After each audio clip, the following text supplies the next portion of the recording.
podcast Sapa, Suara Aspirasi Perempuan Aktivis bareng aku Tiara Permatasari. Tentunya kita akan ngobrol seru tentang pengalaman dan juga tips-tips yang akan menginspirasi kita semua. Nah, di episode kali ini aku kedatangan tamu spesial nih, seorang mahasiswi aktivis yang sudah berpengalaman di bidang keorganisasian. Kita sambut Kak Sukma Kurnia Syukra. Halo Kak Sukma, apa kabar Kak? Baik banget. Alhamdulillah. Senang banget nih bisa ngobrol sama Kak Sukma hari ini karena kebetulan teman-teman aku sama Kak Sukma satu himpunan. Jadi aku bisa ngelihat kakak aktif di organisasi ini bikin aku makin penasaran gimana sih pandangan dan juga pengalaman kakak tentang organisasi itu sendiri.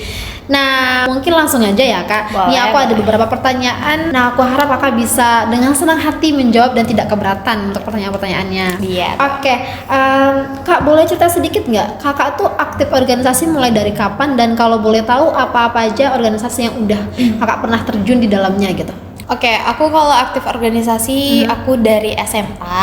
Tapi kalau misal terhitung dari kuliah, aku pernah mengikuti organisasi di luar kampus dan juga di dalam kampus. Kalau di luar kampus, kemarin itu aku ada organisasi di kabupaten aku, di Kabupaten Agam. Gitu, Aceh namanya. Kemudian kalau dalam kampus aku pernah mengikuti Hima ini di Hima UPP 3 dan juga aku ikut Badan Eksekutif Mahasiswa di Universitas Negeri Padang. Kalau di BEM aku pernah menjadi angkatan muda dan juga lanjut ke staf ahli Kemensyap 2 periode berturut-turut.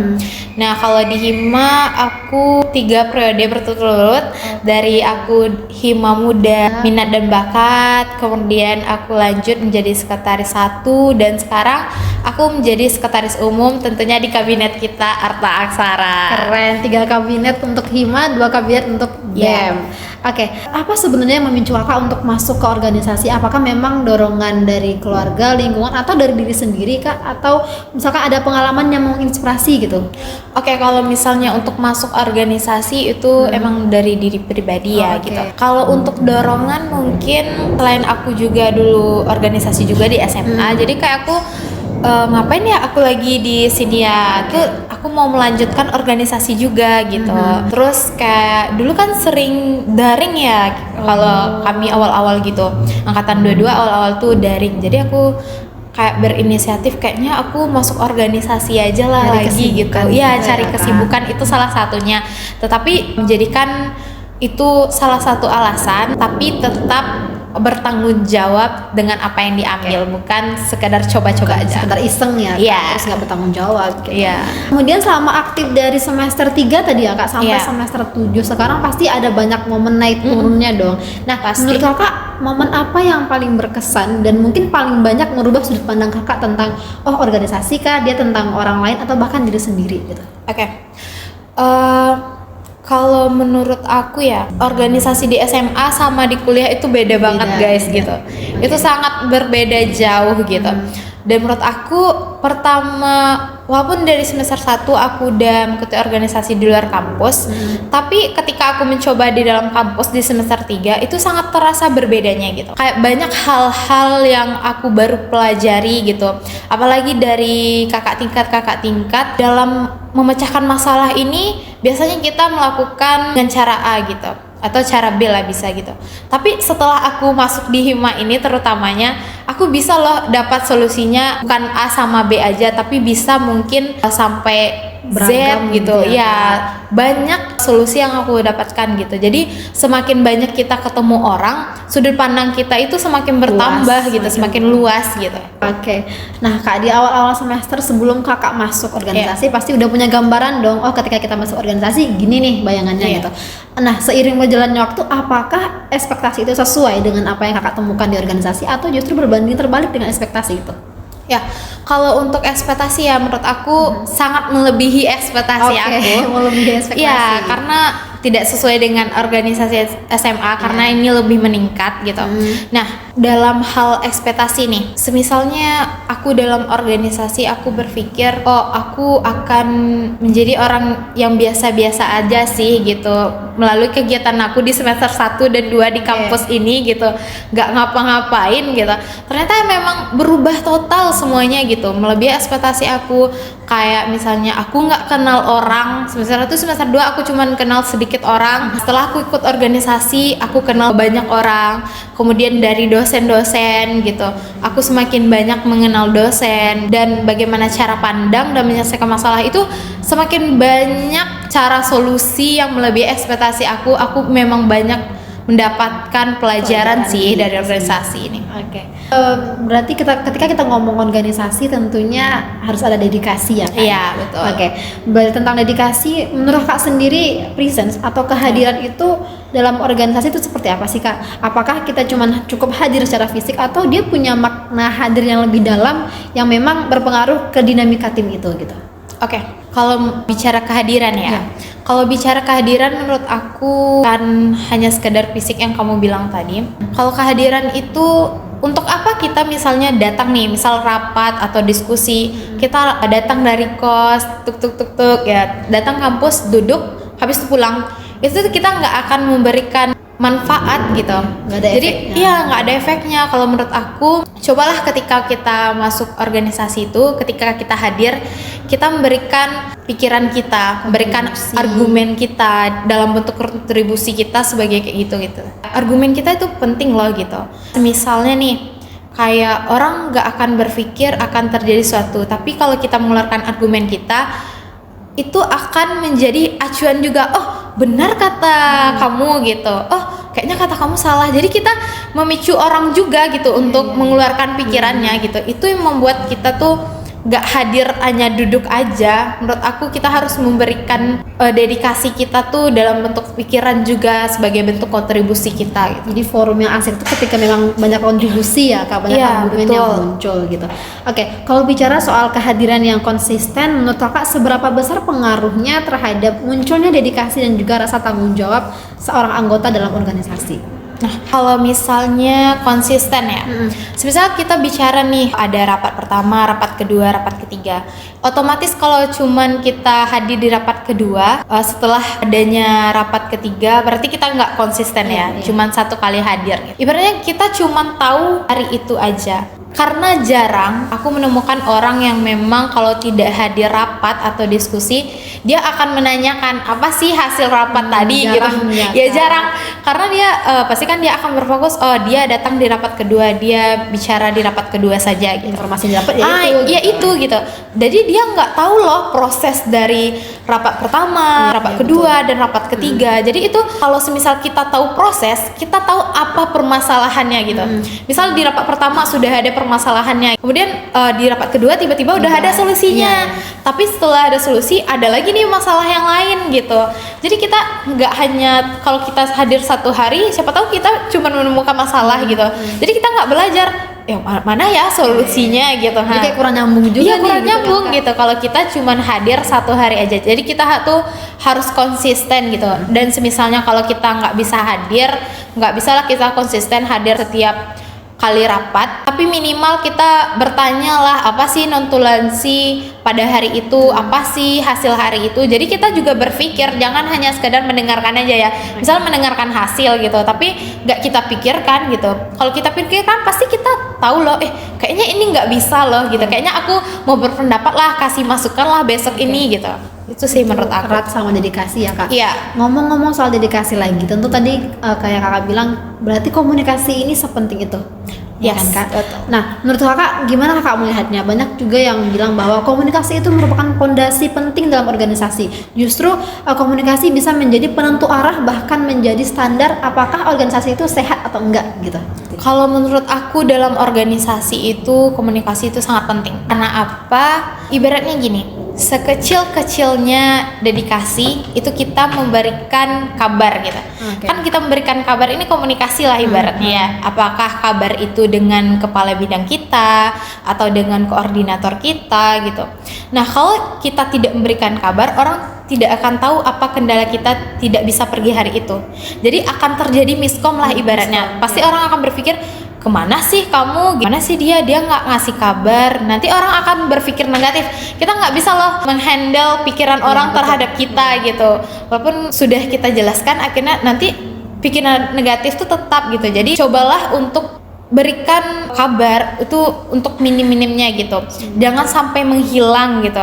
Karena menurut aku kalau menghilang itu miskom yang paling miskom gitu. Padahal ngasih gambar tuh gampang iya. ya Kak. Nah, sedangkan kalau kita hadir aja gitu, itu miskom tuh akan tetap terjadi di organisasi apapun itu.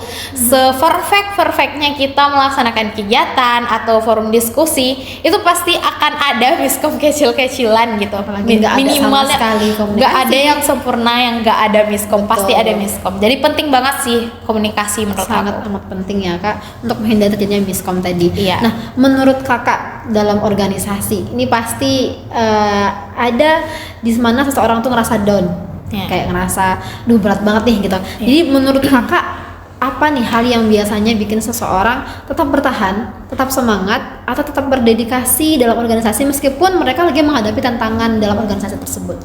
Ya, kalau menurut aku itu ada dua arah ya. Pertama, dari diri kita sendiri, kemudian dari orang-orang yang ada di organisasi. Kalau kita bicara dari diri kita sendiri, kalau kita menganggap organisasi kita itu sebuah rumah, tempat tujuan kita dari awal, aku yakin pasti apapun kendalanya, apapun rintangan, apapun masalahnya, kita akan tetap bertahan di sana dengan segala badainya. Aku yakin itu. Di rumah itu kita akan menemukan obat juga. Kayak, oh udah susah nih kayaknya bertahan di organisasi ini, banyak banget masalahnya ini. Tapi kalau kita menganggap rumah, kita bisa berdiskusi, kita bisa bertukar pikiran, itu akan mudah jadinya menurut aku. Kemudian kalau dari segi orang-orang yang ada di organisasinya, menurut aku selagi kita menjaga komunikasi kita menganggap ibaratnya keluarga lah di organisasi itu. Gak ada sih menurut aku keluarga yang membiarkan keluarga yang lainnya terpuruk dan sendiri, itu menurut aku nggak ada gitu. Jadi itu tergantung bagaimana kita menganggap organisasi kita sebagai rumah dan bagaimana komunikasi kita dengan orang-orang yang ada di dalam organisasi. Ke komunikasi. Ya, balik lagi ke komunikasi sebelum itu. Oke, benar banget nih Kak. Nah, dalam perjalanan ikut organisasi, tadi kan kita udah ngebahas sedikit dia ngerasa down segala macam. Tentunya pasti menurut Kakak tantangan apa sih yang paling berat ya dalam menjaga dedikasi tadi, dan strategi apa yang Kakak pakai untuk tetap bertahan dan terus berkontribusi? Kalau dari segi tantangannya, karena kita ini tidak hanya organisasi ini yang kita pikirkan, kita juga ada kuliah, baik itu tugas kuliah atau mungkin ada masalah sama dosennya, kemudian juga masalah keluarga, masalah sama teman gitu, kegiatan kita lainnya. Menurut aku itu tantangan banget sih. Ketika misalnya sebenarnya kita ada deadline nih, kemudian kita juga ada rapat. Nah di situ sih sebenarnya dipertanyakan bagaimana cara kita memanajemen waktu kita gitu. Di sana juga kita kayak, oh kita udah ngambil dari awal nih tanggung jawab ini, berarti kita harus bertanggung jawab sampai akhir gitu, apapun rintangannya. Terkait dengan deadline, mungkin salah satu yang aku contohkan tadi, mungkin kita sudah tahu deadline-nya besok gitu, besok juga ada rapat, kalau bisa hari ini sudah kita selesaikan. Tapi kalau tidak selesai, mungkin kita juga bisa sambil rapat. Sebenarnya itu tidak efektif ya kalau misalnya. Tapi kalau menurut aku, kalau orang yang tipe bisa mengerjakan dua, ada orang yang tipe mengerjakan dua sekaligus, itu menurut aku bisa. Dia sambil mendengarkan, dia tetap memberikan dedikasinya gitu, berikan pikirannya, tapi dia sambil ngerjain. Atau menurut aku juga kita nggak mungkin meninggalkan kuliah ya. Jadi itu sih cara menurut aku untuk menghadapi tantangan yang dengan pribadi, dengan organisasi. Nah mungkin strategi dari aku ya, kalau untuk strategi coba kita bawakan ke diri kita sendiri gitu. Orang juga punya kesibukan lain, gak kita aja, tapi orang itu bisa. Bagaimana mereka bisa gitu? Evaluasi diri. Jangan sampai kita pikir, oh dia kan tugasnya nggak banyak gitu. Oh dia kan ada kerjaan ini, nggak ada kerjaan itu. Jangan sampai kita membalikkan ke orang seperti itu gitu. Tanyakan aja seperti diri kita sendiri. Oh, orang ini bisa ya, oh gitu ya. Berarti kita harus manajemen diri kita sendiri dulu gitu. Gimana sih agar bisa kita seperti itu gitu. Introspeksi diri itu penting. Iya, penting banget sih. Apalagi masalah deadline tadi kan Kak bisa sampai deadline gitu. Berarti kerjaan sebelum itu. Oke. Mengenai tantangan dalam organisasi, dalam berdedikasi tadi Kakak sebagai seorang perempuan nih, tadi juga udah banyak banget pengalaman Kakak di organisasi. Ada dong pasti di mana tantangannya itu muncul ketika Kakak memberikan sebuah argumen, ternyata argumen Kakak itu bertentangan dengan argumen lawan jenis lah atau misalkan orang lain. Nah, dari segi suara kan kita sebagai seorang perempuan udah kalah ya Kak ya. Tapi gimana Kak mempertahankan argumen tadi gitu? Kalau menurut aku jangan kita pikirkan suara kita lebih kecil dari suara laki-laki itu. Tapi menurut aku kalau kita dalam menyampaikan pikiran kita, dalam kita berargumen, itu yang paling pertama kita terapkan adalah landasan. Apa sih kenapa kita mengambil pemikiran seperti itu? Jadi ada alasan loh. Misalnya aku mau menyampaikan prinsip ini gitu. Tapi kita harus ada juga alasan A, B, C gitu. Jadi ketika berlawan argumen itu kita juga punya landasan dan konsep dari diri kita sendiri. Jadi kita tuh ada prinsip. Jangan mudah tergoyah ketika ada orang yang menggoyahkan kita dengan argumen dia dan prinsip dia. Tiba-tiba kita tergoyahkan walaupun mereka laki-laki nih suaranya lebih itu gitu daripada kita suara perempuan yang kecil gitu. Tapi kalau kita ada landasan pasti kan kita bisa kok berpegang teguh dengan prinsip kita tanpa kita memikirkan oh mereka laki-laki kita perempuan. Kita juga hidup di negara yang tidak ada memandang status memandang status gender kita perempuan atau laki-laki, semuanya berhak sih. Sedangkan malahan sekarang kan udah banyak kan gubernur yang perempuan gitu, pemimpin perempuan, tapi pemimpin tetaplah laki-laki, tapi bukan berarti perempuan tidak bisa bisa bersuara ya. Itu maksud aku. Nah, dengan segala aktivitas yang padat gitu kan Kak, dan juga tanggung jawab dari perkuliahan, dari organisasi juga, gimana cara Kakak menjaga kesehatan mental agar tetap waras gitu, entah itu dari keluarga mungkin atau misalkan dari pasangan atau lingkungan, atau adakah rutinitas Kakak gitu untuk tetap menjaga kewarasan? Kalau misalnya dari keluarga ya, keluarga aku karena mendukung, jadi nggak ada misalnya alasan mereka pulanglah lagi gitu, ngapain lagi organisasi pulang dulu, nggak ada. Keluarga aku pasti akan paham terhadap aku gitu. Oh dia lagi organisasi, mungkin tunggu dulu waktunya luang dia pulang gitu. Atau emang keluarga yang pergi ke Padang untuk menjenguk aku gitu. Nah kalau untuk menjaga kewarasan dari segi lain ya, seperti aku bilang tadi, kalau kita menganggap organisasi kita rumah, di sana kesehatan mental kita menurut aku terjaga. Kenapa begitu? Sejauh ini kenapa aku bertahan terutama di Hima 3 periode ini, pusing dengan proker-prokernya itu pasti ya, pusing dengan prokernya, pusing dengan permasalahannya, tetapi organisasi juga menjadi obat bagi aku gitu. Keren. Obat kewarasan, karena di sana kita ketemu sama orang-orang yang beda angkatan mungkin ya. Ibaratnya gini, kalau aku ketemu sama teman circle atau gimana yang sebaya, yang sebaya itu kami kesibukannya sama sekarang. Jadi bebannya sama. Sama-sama PL, beban PL gitu. Jadi sama-sama pusing gitu. Sedangkan kalau di Hima, kalau beda angkatan itu, beda 1 angkatan, 2 angkatan, cerita kita beda gitu. Jadi ketawa ini, ketawa itu, berbagi cerita menurut aku. Jadi organisasi bikin pusing tapi juga memberikan obat kewarasan untuk semester akhir ini. Berarti selain dari healingnya itu paling penting ya Kak? Iya betul banget. Berarti mindset kita ini harus disetting gimana caranya kita ngerasa aman, nyaman di organisasi itu, bukan kita menganggap rumah gitu. Ya. Nah terakhir nih Kak, apa pesan Kakak untuk teman-teman yang pengen ikut organisasi dan pengen berdedikasi, gimana caranya supaya berdedikasi di organisasi tersebut gitu? Sebelum teman-teman masuk organisasi, tanyakan dulu kepada diri teman masing-masing, bisa nggak nantinya bertanggung jawab gitu, walaupun awalnya coba-coba, tapi tetap bertanggung jawab dengan apa yang telah kita coba-coba itu. Jadi setelah kita masuk organisasi, kita harus siap untuk memberikan dedikasi kita. Wow, luar biasa banget nih tips dari Kak Sukma hari ini. Semoga bisa jadi inspirasi buat kita semua teman-teman, khususnya buat yang lagi ngerasa capek sama perkuliahan, belum lagi tugas jawab dari organisasi. Nah ini pas banget nih dengerin podcast dari Kak Sukma nih. Nah, terima kasih banyak Kak Sukma udah sharing pengalaman di hari ini. Sukses selalu dan semoga dilancarkan segala kegiatan yang dar-der-dor ini. Masya Allah. Semoga diberikan karir yang cemerlang ya di masa depan nanti. Amin. Nah, sebelum closing kasih kata-katanya dulu dong Kak hari ini. Kalau kata-kata aku hari ini seperti yang di pertanyaan sebelumnya banget, masuk organisasi harus siap memberikan dedikasi. Wow, masuk organisasi harus siap memberikan dedikasi. tanggung jawab paling penting ya guys ya. Oke teman-teman, sekian dulu episode Sapa hari ini. Tungguin episode selanjutnya dengan orang-orang hebat dan juga cerita yang gak kalah menarik. Aku Tiara, Aku Sukma Kurnia Syukra. pamit undur diri. Jangan lupa like, Comment and subscribe. See